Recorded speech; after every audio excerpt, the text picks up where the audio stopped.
The question occurs on the amendment. All those in favor say aye. Aye. Opposed, no. The ayes have it. The amendment is adopted. The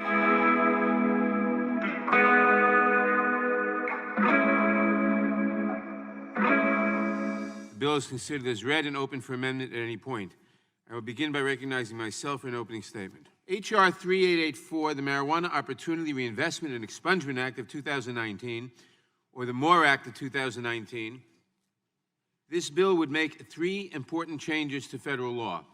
It would, 1, remove marijuana or cannabis from the list of federally controlled substances.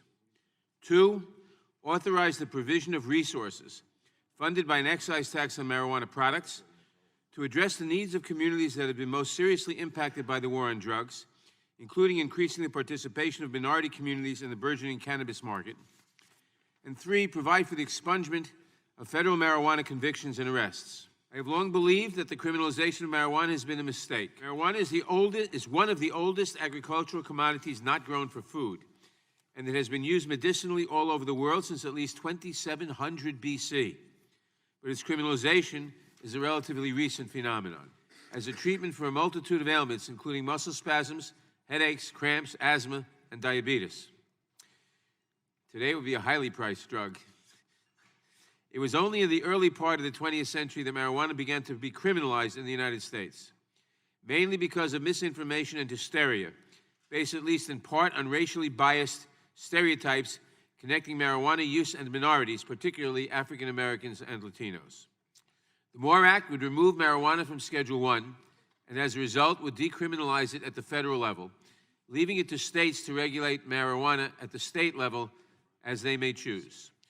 The MORE Act would address some of these negative impacts by establishing an Opportunity Trust Fund within the Department of the Treasury to fund programs within the Department of Justice and the Small Business Administration to empower communities of color and those most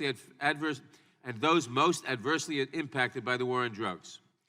These programs would provide services to individuals, including job training, reentry services, and substance use treatment, would provide funds for loans to assist small businesses that are owned and controlled by socially and economically disadvantaged individuals, and would provide resources for programs that minimize barriers to marijuana licensing and employment for individuals most adversely impacted by the war on drugs. The collateral consequences of a conviction for marijuana possession, and even sometimes for a mere arrest, can be devastating. For those saddled with a criminal conviction, it can be difficult or impossible to vote, to obtain educational loans, to get a job, to maintain a professional license, to secure housing, to receive government assistance, or even to adopt a child. These exclusions create an often permanent second-class status for millions of Americans. This is unacceptable and counterproductive, especially in light of the disproportionate impact that enforcement of marijuana laws have had on communities of color. The MORE Act recognizes this and addresses these harmful effects by expunging and sealing federal convictions and arrests for marijuana offenses. 67% of Americans now back marijuana legalization, up from 62% in Pew's 2018 poll. In my view, applying criminal penalties with their attendant collateral consequences for marijuana offenses is unjust and harmful to our society.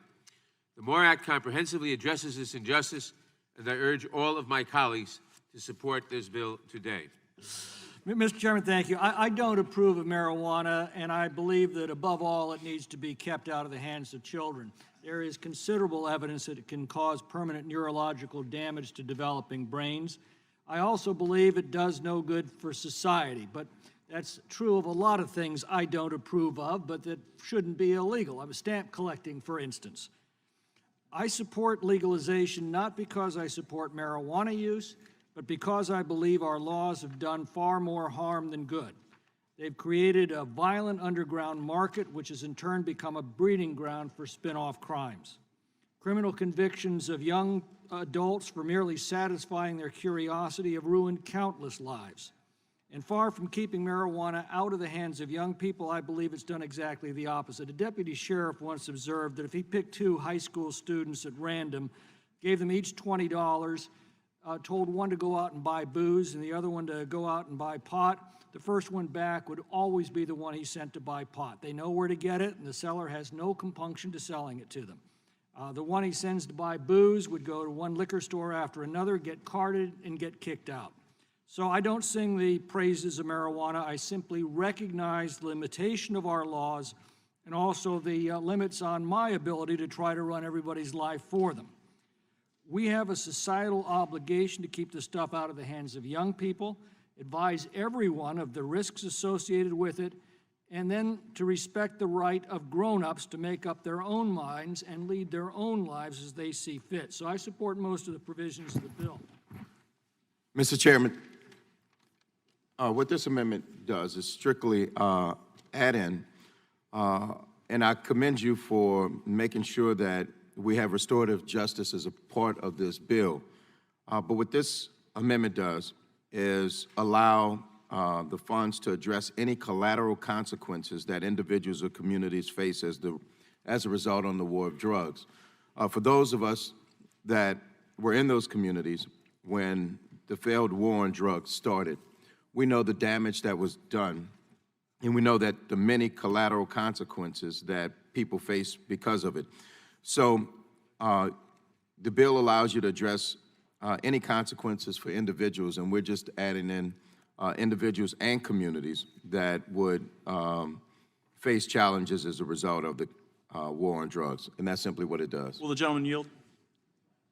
For example, mentorship programs, because one of the collateral consequences of the war on drugs was that so many African-American men were taken out of their communities, and you had so many children that didn't have a male father figure. So you could talk about male mentorship programs, you could talk about recreation programs, you can talk about a bunch of job training, you can talk about a bunch of things that were the effect of the intrusive war on drugs and the effects specifically in urban communities around the country. So if they can show that it's a community program that also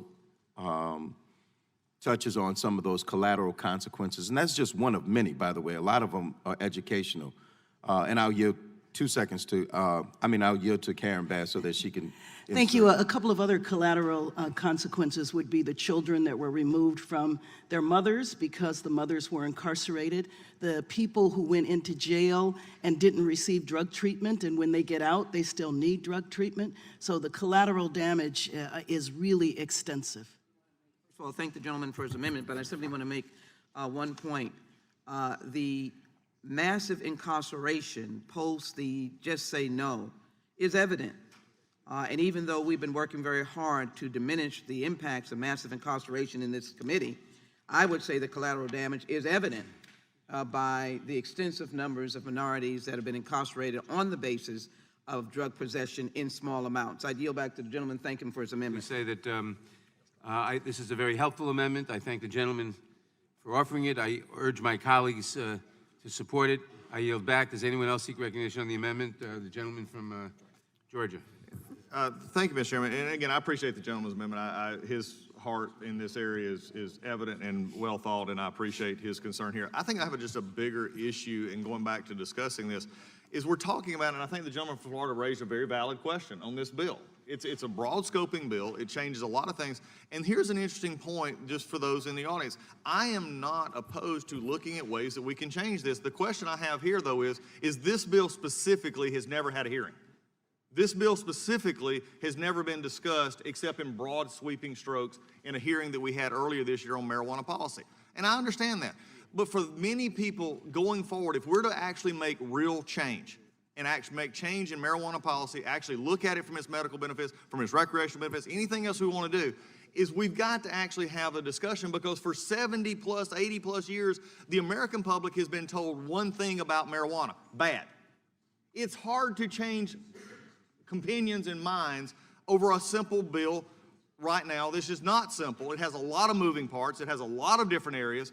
And so for many of us here, the question is do we want to accomplish something, or do we want to simply make a political statement? I agree that we need to work on this. But this is not fair to be putting a bill together we've never had a hearing on specifically. These questions, like the gentleman from Florida raised, could have been asked. We could have included it in the base text of this bill that the gentleman from Louisiana brought, which I think is fine. That's what our priority is. We just disagree. But my question is do we want to accomplish something, or do we simply want to make a political statement? A political statement is a bill that can't become law, okay? This is coming from a state trooper's kid who, grew up with the fact you don't get close to it, you don't touch it, it was against the law. But I am trying to at least train myself to say, okay, what is the other side here? Because I have not heard the other side. Was not raised in this, and our state does not accept, as California and others, a legalization process. So why come in here today with not a hearing on the bill itself and try to change this many years of social injustice and everything else, which I am not denying? But you're also trying to move a mountain that is going to take a lot more. If we want true change, then educate the public. Educate the people on what this bill could actually do or not do. And then have an honest give and take back and forth. Instead, we're taking a lot. And I respect the chairman for wanting to go for it all the week before Thanksgiving. Does anyone, the gentlelady from Washington is recognized. Thank you, Mr. Chairman. And I want to support this amendment from Mr. Richmond. I think it's an important amendment. And I want to speak to the underlying bill as well. This bill is really getting us to a whole new level. And I want to thank, I see Barbara Lee in the audience, Congresswoman Barbara Lee. Thank you for your leadership as well for so many years. I understand our ranking member's points, but I would just say that there are a lot of people across this country that have understood this issue for a very long time from a number of different perspectives. Some because our states have moved in that direction, some because our communities have suffered from the consequences of the failed war on drugs. And so while I understand that not everybody is there, I also think that our job in Congress is to make the case as we bring these bills forward. Perhaps not everything passes into law the first time. I think the ranking member certainly knows that, even from music modernization and how many years it took to do that. But I think the reality here is that we do have a crisis that we're digging out of for many of our individuals in our communities. And that is what the MORE Act is about. It is our work to decriminalize cannabis and empower states to make their own policies. And it's about taking that important step forward to undo some of the devastating impacts of the war on drugs, particularly for young people of color. And so I am grateful to the chairman for introducing and championing this bill, which I think is historic. Our legalization in Washington has been a huge success. Let me tell you about it. Washington now has 505 retailers creating new small business opportunities. Retailers have a 91% compliance rate, higher than that of alcohol retailers. The licensed cannabis industry has generated over $1.1 billion in tax revenue for the state, and youth cannabis use has remained steady. So the people of Washington made this bold choice because we recognized that the war on drugs was a failure. Folks of color were bearing the brunt of that failure, but across the board, we were criminalizing something that should not be criminalized. Despite the overwhelming success of Washington's legalization efforts, the problem is that we still have a lot of things that need to be fixed in order for us to be fully successful in our efforts, and this is true across the country with different states. We need this bill. We need the MORE Act because despite our overwhelming success, licensed cannabis retailers do not have access to the banking industry and are thus unable to accept credit cards, deposit revenue into a bank account, or write checks. It creates a burden, particularly for small businesses, and it means that legitimate licensed businesses are essentially acting as cash-only businesses. That is a major public safety risk, and it creates a very weird, perverse opportunity for money laundering, tax evasion, and other white-collar crimes. The MORE Act fixes this problem, and it aligns federal and state cannabis law and allows for safe banking for legitimate cannabis businesses. So the tides have turned in a very short period of time. Now 47 states have legalized cannabis to some degree. This is a remarkable education of the public since 2012, and obviously we need to continue to do more, but this has been a remarkable turning of the tide. But Congress has fallen behind the national trend, and it is now time for us to take action and address that gap between federal and state laws. And this important bill does just that by removing cannabis from the Controlled Substances Act, thus decriminalizing the substance at the federal level and allowing for states to set their own policies. Gentlelady yields back. For what purpose does the gentleman from Texas seek I recognition? like the last word. Gentleman's recognized. Thank you, Mr. Chairman. And just to go back to the point, we're rushing into this. This is a big deal.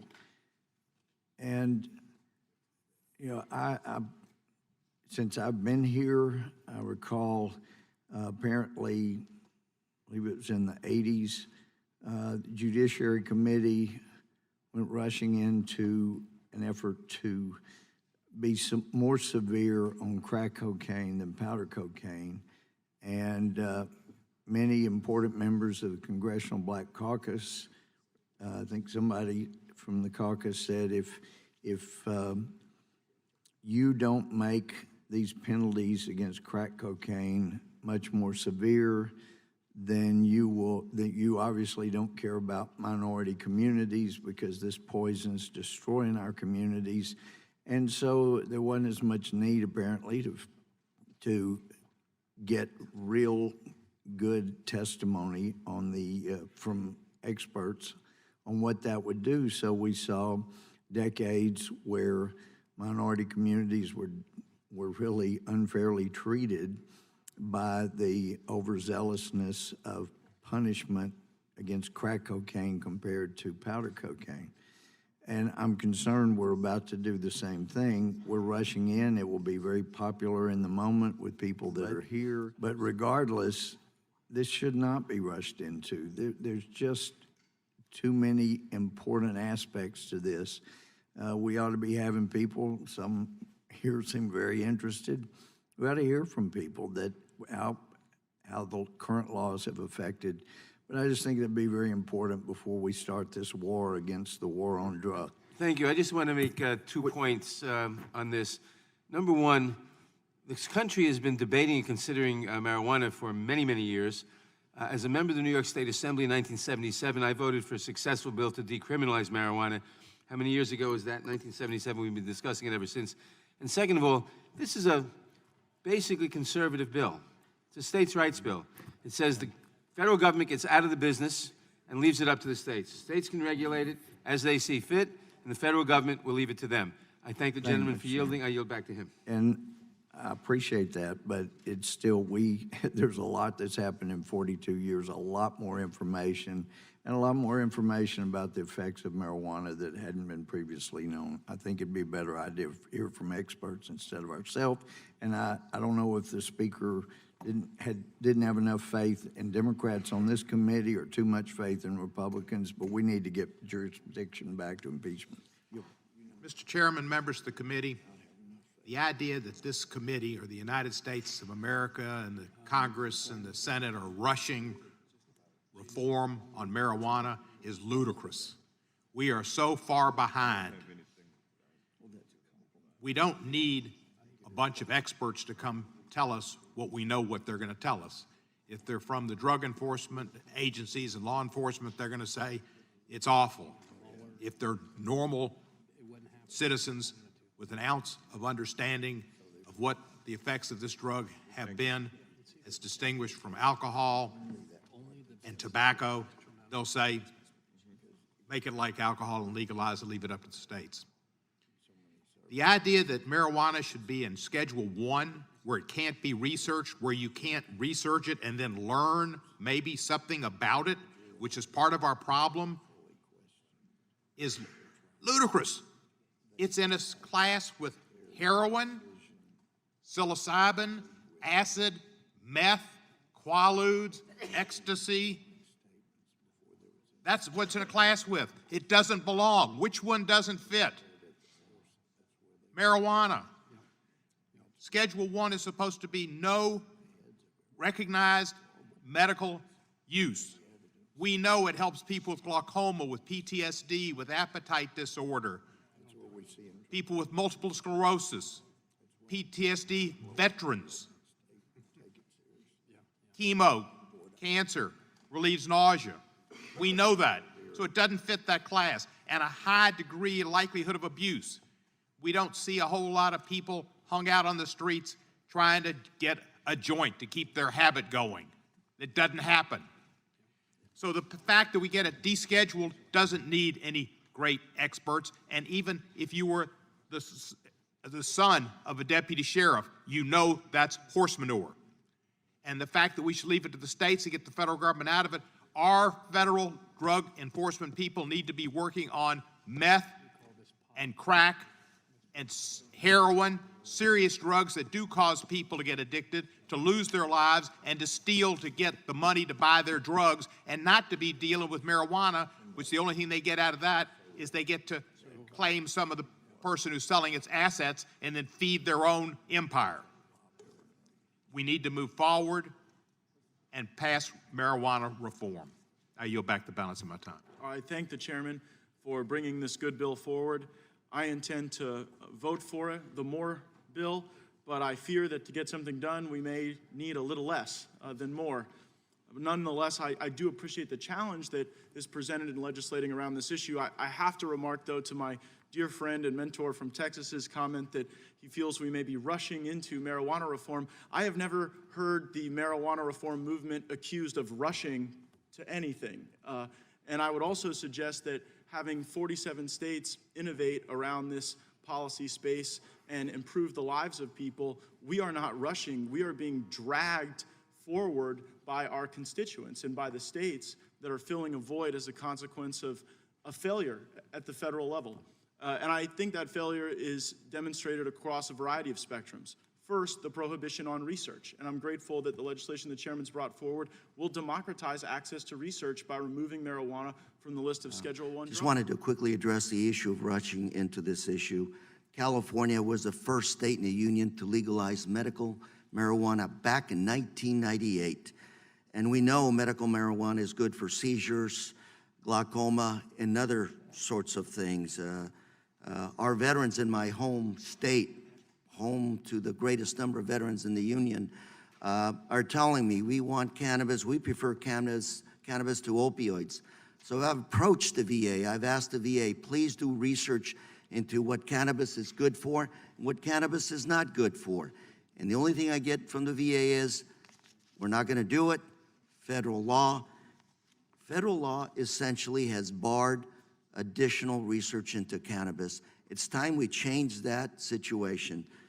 Back when I was in the state Senate in California, I worked with public safety, let me repeat that, I worked with public safety hand in hand, along with the cannabis industry, to move forward a sensible regulatory framework to address cannabis, to make sure that cannabis was kept away from our kids, to make sure that folks did not medicate and drive, and to make sure that each time a patient was going to medicate with cannabis, that that medication was properly labeled. There's currently many agencies across the federal government who are very familiar with regulating products like cannabis, such as alcohol and prescription drugs. Thank you. I'm not a lawyer. I'm simply a mother. I will always be a mother. And so I'm going to speak to you from a mother's heart today with my remarks. I know that we're still really learning about the health and safety and therapeutic questions that surround the use of marijuana. And I'm proud to represent many scientists and researchers, medical professionals, all that are in my district, the Center for Disease Control, the CDC, and the experts that we need to answer some of these questions to know how best to regulate marijuana going forward. Federal regulations of marijuana has severely limited researchers who could otherwise find the answers to these important questions that we're asking today. And I have to say simply, I am voting in support of the MORE Act so that we can answer these questions. Those consequences our young people face from marijuana use can depend far too much on the color of their skin. We live in a system where some are given the opportunity to move on from their mistakes, maybe a single day of suspension from school, no driving privileges or no allowance. But for other families, families that look like mine, those mistakes can become something that labels their teen as a criminal or a convict. And the mistake becomes something that takes that teen away from school for months or even sometimes years. The MORE Act restores some justice to our criminal justice system. By removing marijuana from the Controlled Substances Act and creating opportunities for expungement and resentencing, we help people get the opportunity to move on with their lives and to become productive, collaborative members of our communities once again. I'm a little puzzled by the minority party's arguments against moving forward today with this. After all, last session when they were in the majority, did they hold those hearings on this urgent issue? Did they try to move legislation to reform our marijuana laws? I wasn't here, but I have a feeling the answer is no. So there's no rush. In fact, we're decades late. The studies, the research, the damage is known. Communities of color have disproportionately been damaged, destroyed, delayed in what they can do economically, educationally, and in every other way. Since the war on drugs began, the nation's prison population increased from 300,000 people to a staggering 2.2 million people behind bars. In the decade between 2001 and 2010, 8.2 million people were arrested on marijuana charges. Nearly 90% of those arrests were for possession only.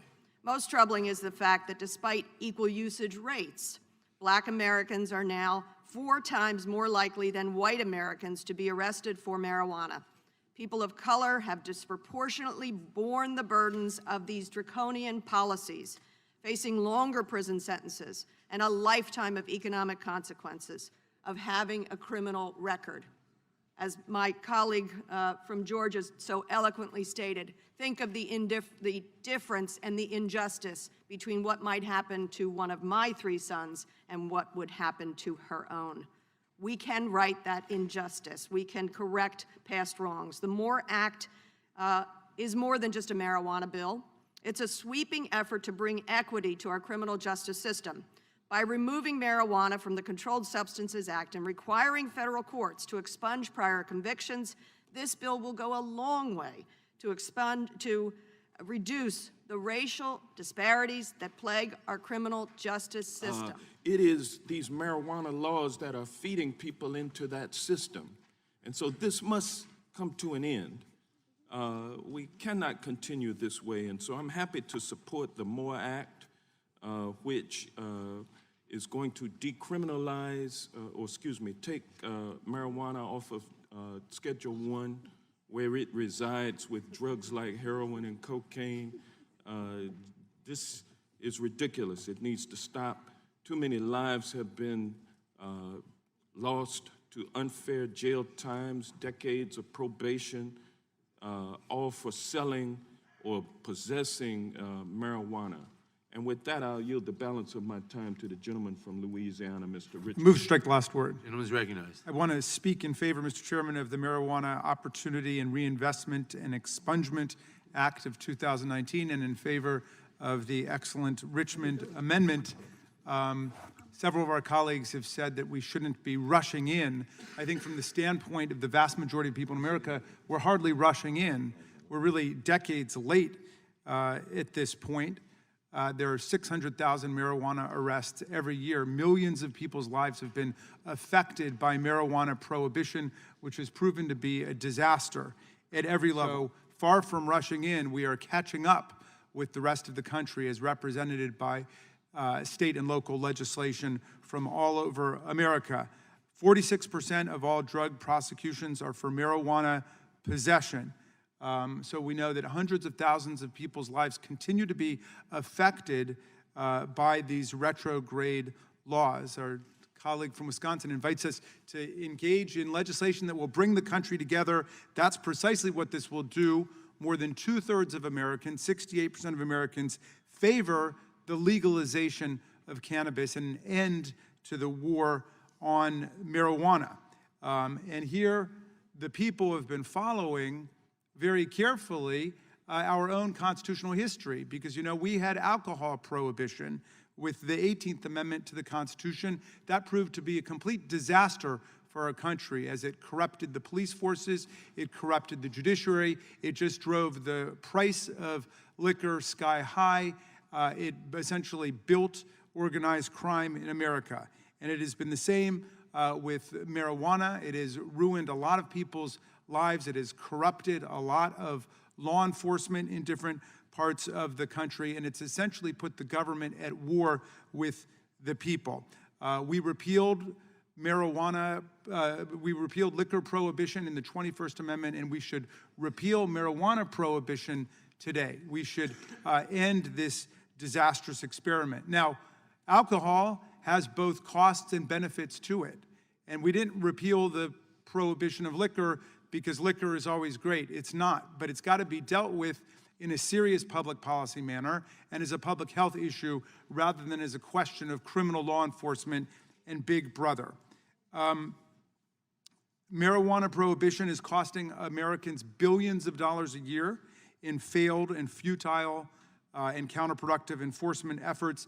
If we legalize it, if we regulate it, if we develop sound public health and public welfare policies towards marijuana, we can actually make millions of dollars in the taxation of, we can make billions of dollars in the taxation of marijuana, and we can improve public health and public safety at the same time. I do have to say, it is surprising to hear some of our colleagues say that we should be having a set of more hearings about this when the GOP was in control of this committee in the last session of Congress. There were no hearings about it, and I remember working very hard with our colleague, Mr. Gates from Florida, to demand hearings about it, and no hearings were forthcoming. The time for inaction is over. The time for excuses is over. Mr. Chairman, I'm glad that you're approving that we are able to ferret out high crimes and misdemeanors and criminality at the highest levels of government at the same moment that we make progress on the important public policy problems of the day. And on the other side, we simply get naysaying, nothing can happen, nothing can work, obstructionism at every turn. So, Mr. Chairman, I will yield back just saying I am glad that we're moving forward, and I hope that we will move quickly to bring this to the floor. I want to thank the chairman for his leadership on moving this important legislation forward, and certainly rise in support of the amendment by my colleague, the gentleman from Louisiana, as it relates to attempting to deal with some of the collateral consequences of overcriminalization in America, particularly in the marijuana context. The failed war on drugs here in America has its origins, of course, in 1971, when Richard Nixon publicly declared drug abuse public enemy #1. Historical records now indicate that, in part, that war on drugs was directed intentionally at communities of color. We also know that the origins of marijuana prohibition policy that date back to the 1930s also have its origins in targeting unnecessarily and viciously communities of color. We know when the failed war on drugs was first launched, there were less than 350,000 people incarcerated in America. Today, there are 2.2 million, disproportionately Black and Latino, disproportionately from low-income communities of every race across the country, urban America and rural America. It's a stain on American society that we incarcerate more people per capita than any other country in the world, including China and Russia combined. In the last Congress, thanks to leadership from this committee led by Doug Collins, we were able to take an important step forward in addressing our mass incarceration problem, our overcriminalization problem that exists here in America. This is another step forward, particularly when you consider that the out-of-control policy that it relates to marijuana is really not limited to any one particular jurisdiction. We were troubled that in the last decade, New York City became the marijuana arrest capital of the world. Progressive, left-leaning New York City. And we know, based on statistics, that while marijuana use is equally divided amongst people of every race and every socioeconomic status, and in fact, there have been some studies to suggest that whites use marijuana at equal or greater numbers in many instances than do communities of color, Black and Latino communities. In New York City, 80% of the arrests for possession of low-level quantities of marijuana were in Black and Latino communities. And it leads us to ask the question, either marijuana use is socially acceptable behavior or it's worthy of criminal prosecution. But it can't be socially acceptable behavior in some communities that tend to be more affluent, regardless of race, and criminal in other communities that tend to be predominantly Black and Latino, all across the country and in New York City.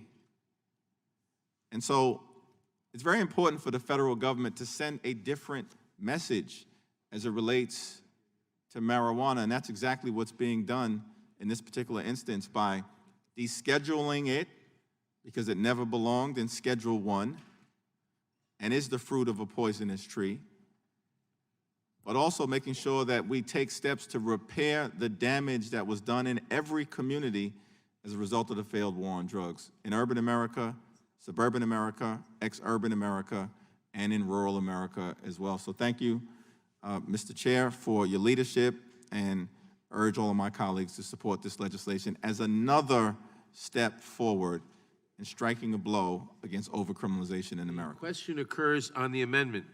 All those in favor say aye. Aye. Opposed, no. The ayes have it. The amendment is adopted.